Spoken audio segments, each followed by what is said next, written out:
After losing to the Seattle Kraken on Saturday night, I'm afraid that is the dagger, and the Blue Jackets' chance for the Stanley Cup, chance for the playoffs is over for this season.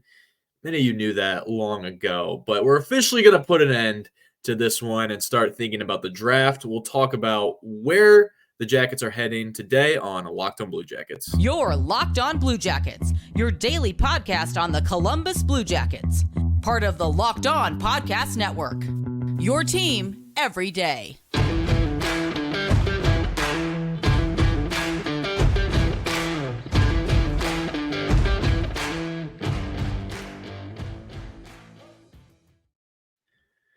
Welcome to Locked On Blue Jackets, part of the Locked On Podcast Network, your team every day. I'm your host, Hayden Heilshorn.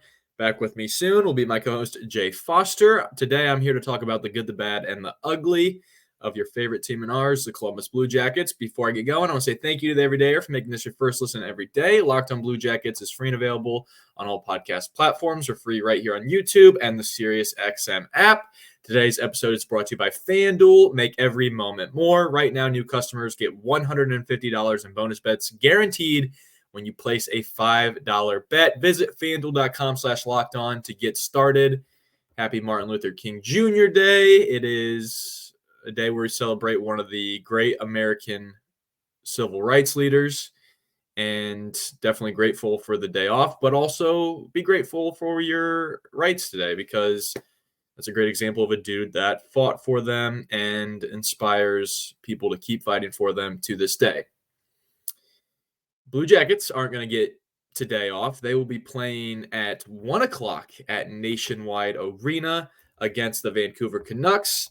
And the Vancouver Canucks have a pretty interesting story actually going into this game. I will hit on that later in the episode. I want to first of all wrap up this Kraken game, because this was the game that put the dagger in the Blue Jackets. And the dagger, basically all that means is that it is the final nail in the coffin, really. Like, the Jackets are dead. They are done. They kind of were done going into this game, but you lose that one at home and all confidence is gone. That like, the Kraken were on an 8-game winning streak now, or 9-game, however much. They're one of the best teams. They're one of the hottest teams in the league right now. And in fact, the Jackets have really been running into a lot of those teams. They're going to play the Vancouver Canucks today, who are on a 5-game winning streak themselves. So it just sucks that they weren't able to steal any points in this one. But again, not really surprising. The Seattle Kraken are very good, and the final score was 7-4. Daniil Tarasov, obviously the storyline going into this one was the Blue Jackets had been resting Elvis, or benching, whatever you want to say. They weren't even dressing Elvis going into this one because they wanted to see, and we heard this from the coach, Pascal Vincent, we heard him say in the media, we want to give Daniil Tarasov a look. We want to see what he's got. Show me what you got. That's what we were saying to Daniil Tarasov. And obviously, the game against the Jets was 5 goals, but Blue Jackets didn't score any, so it's not like fully on the goaltender.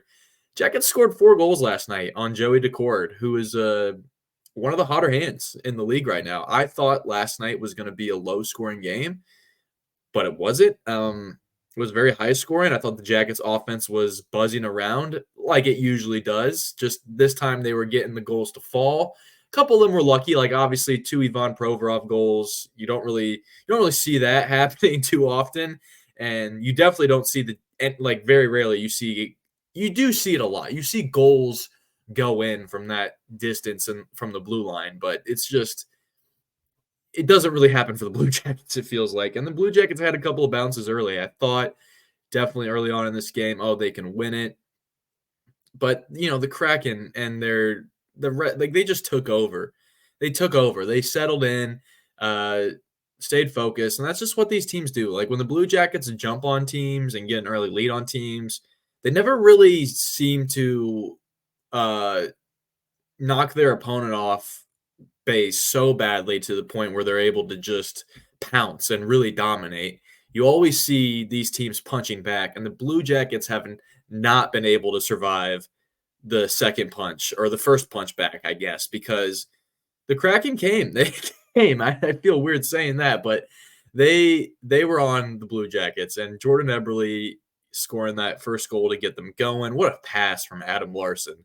That was just unbelievable. I thought Jody Shelley put that perfectly. Obviously, football is on a lot of people's mind right now, and that was a quarterback to receiver play from Adam Larson to Jordan Eberly.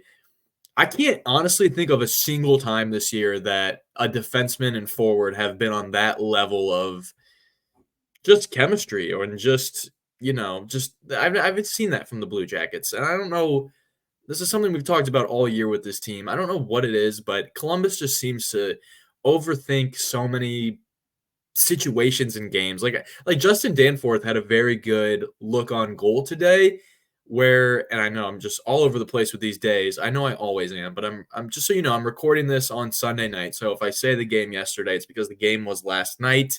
And if I refer to today, that's probably meaning the day that you're listening to this, which is Monday. Sorry for the confusion. Again, happy Martin Luther King Jr. Day. You probably have the day off. If not, good for you for working. I don't have the day off from my full-time job, so that's where I'm at right now. But the Blue Jackets and Justin Danforth. Listen, Justin Danforth is a fast player. I think Columbus should be investing in him after his contract's up. I know he signed a short-term deal with the Blue Jackets, but I think he's definitely proving to me as a fan that 2-year deal that he signed this year could be even extended to a 3 or 4 year deal. I'd be happy with that because he's really a dynamic player, and he brings a lot of juice to a team that otherwise doesn't have any. That being said, he did overthink a play today when he was skating hard towards the net. Thought he had a good 2-on-1 opportunity with Igor Chinakhov on the other side. And I thought he made the right play where he throws it at Chinakhov's body, and it didn't go in.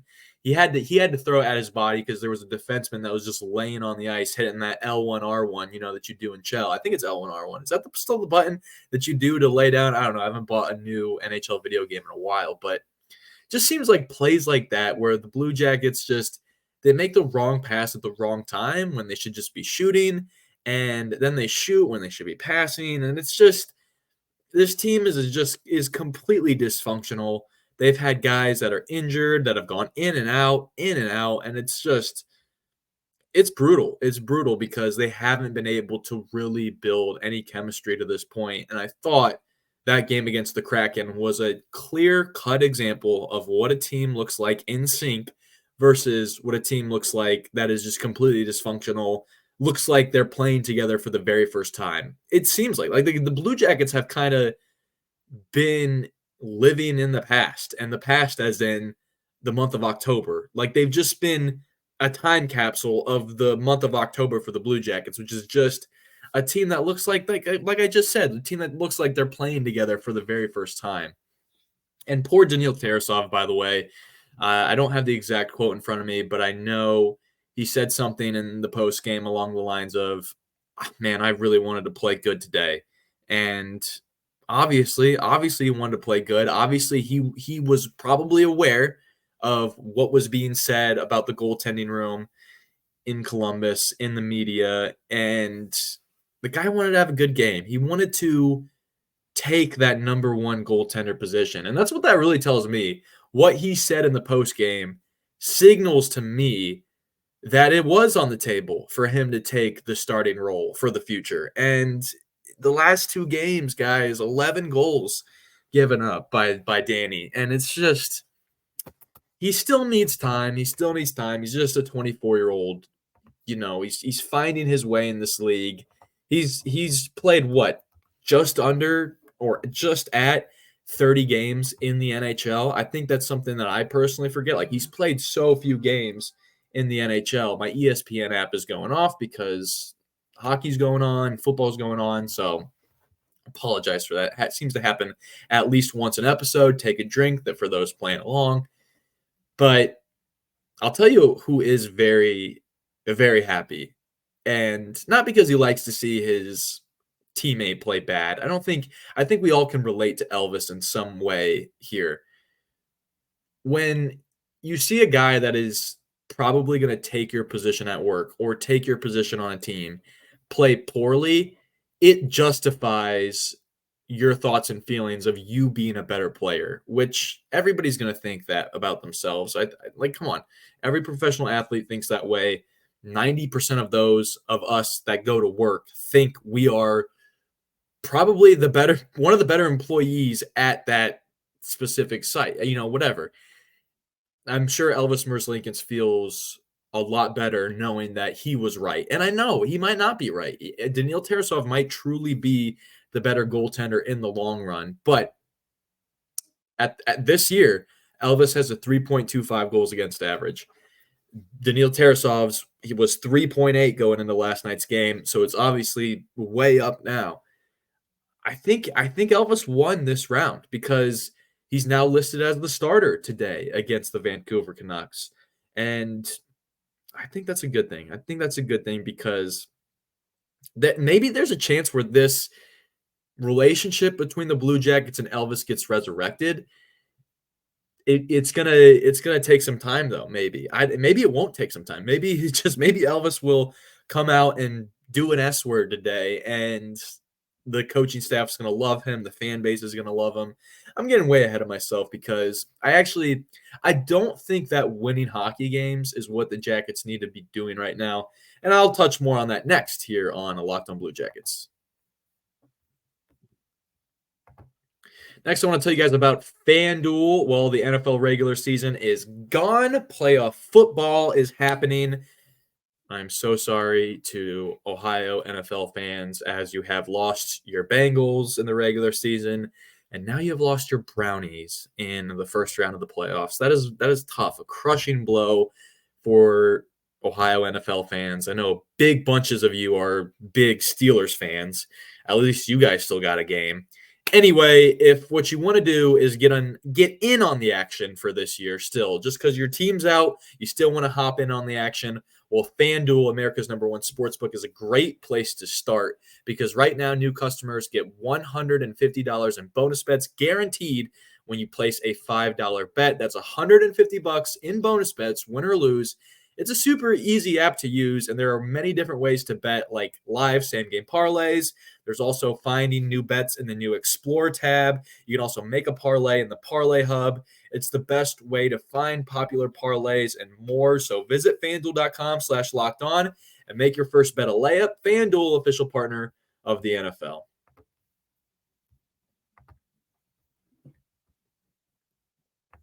So it was announced today that Elvis Merzlikins is going to be the starting goaltender.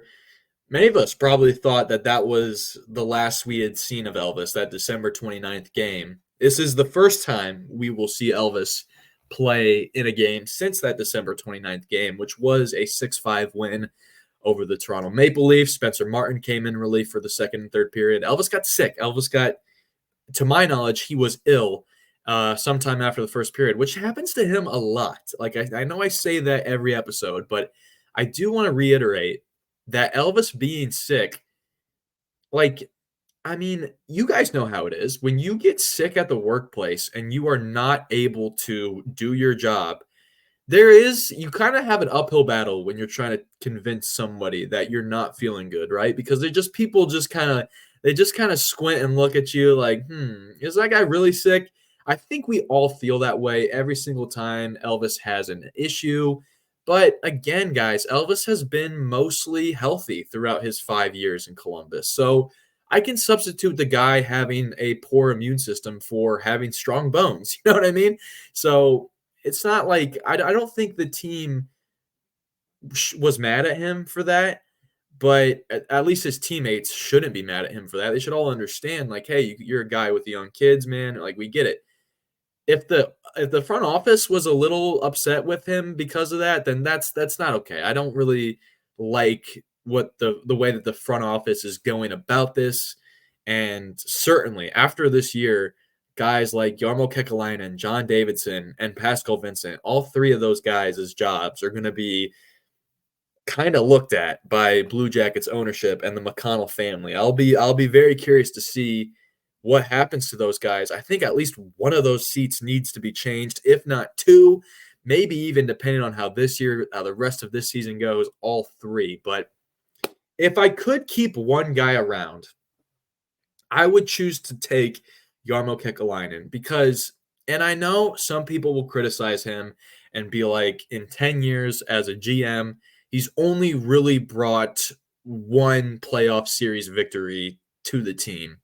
But I think if you look at the guys that he has drafted, he has done right by the organization, drafting good players, drafting players of similar background so that they come in with a friend, because that's a very important thing, especially in a city like Columbus.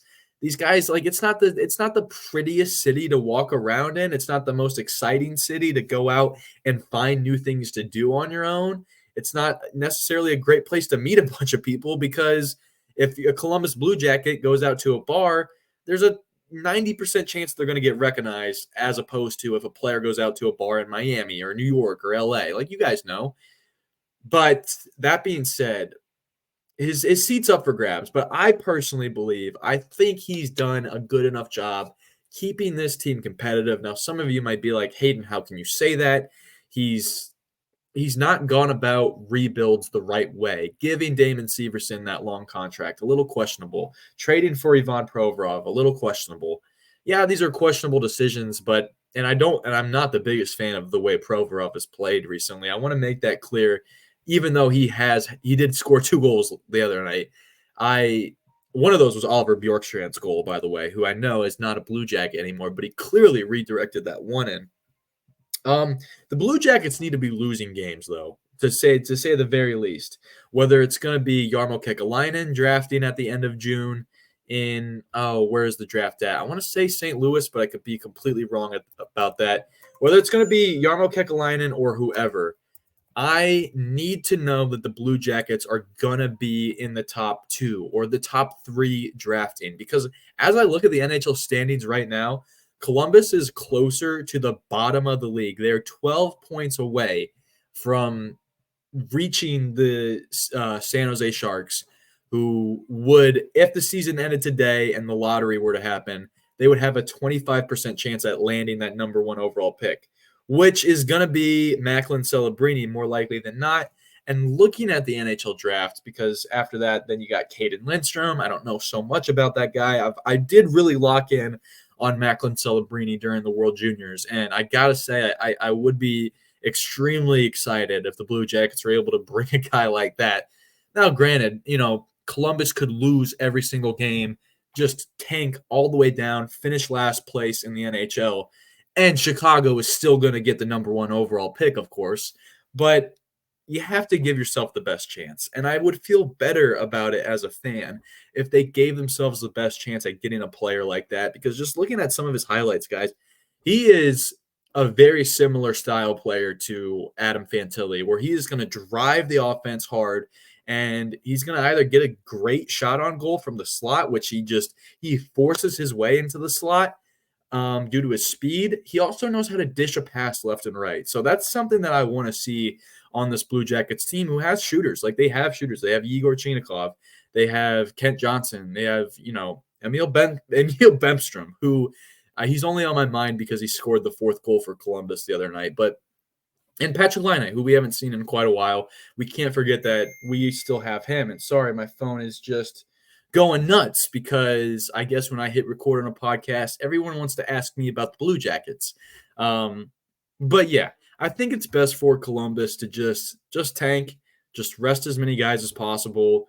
And if young players want to keep playing good, I'd like to see them continue to develop. I think Kent Johnson needs to look better. I mean, he's taking strays for no reason right now, but that is a player that I definitely feel needs to keep taking steps in order for the Columbus Blue Jackets to be competitive in 2024, 2025.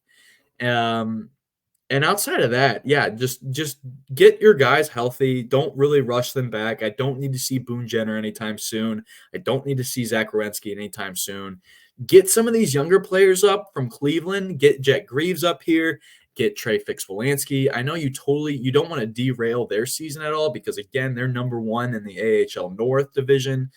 But, yeah, I just the pressure's off of trying to win games. So make use of that as you can. Lose as many games as possible. Start Jet Greaves. Start Spencer Martin. It's fine. Elvis needs to be cool if he gets to sit at home one night. I don't understand why he was even that upset in the first place if he was being properly communicated. Hey, this is the direction that the organization is going in because it's the best thing to do. It's the best thing to do. The draft is the blood and is the lifeblood. The draft is where you win Stanley Cups. And I know Jarmo Kekalainen hasn't won very many playoff series even, but I still think unless you can find a better GM out there, I don't know.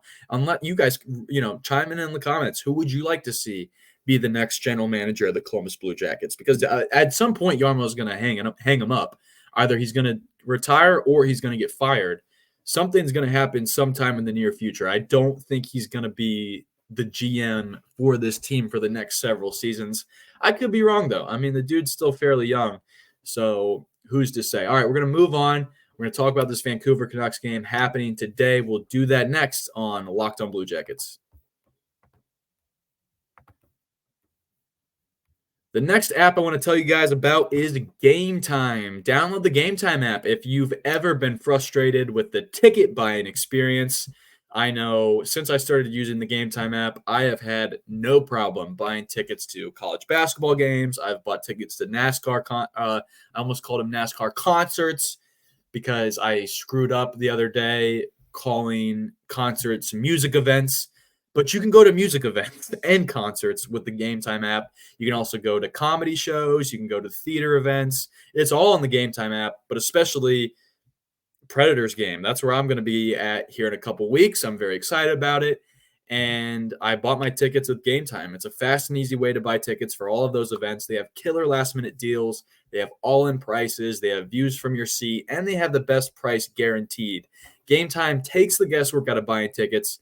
Browse through the Gametime app yourself. Find out what I'm talking about because, again, they have last-minute tickets, flash deals, zone deals, where you pick the section, they'll pick the seat for you. It's an easy way to find and buy tickets for any kind of event in your area.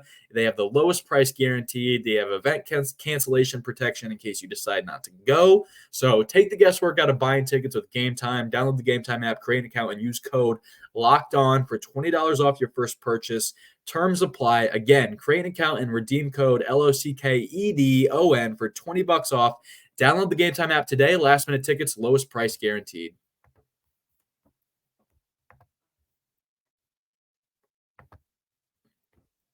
All right, I'm going to finish this episode off by talking about this Vancouver Canucks game. I would say this isn't a winnable game because neither game, there's not any game the Blue Jackets play right now where I'm confident in predicting a win. This one is definitely in that category. However, I did read today that the Vancouver Canucks team has actually had trouble getting out of Buffalo due to that insane winter storm that literally postponed an NFL football game. Something that kind of happens somewhat regularly in Buffalo because, they have the lake effect snow and it was just a mountain of snow building in the city of Buffalo. And naturally, Vancouver had troubles getting out.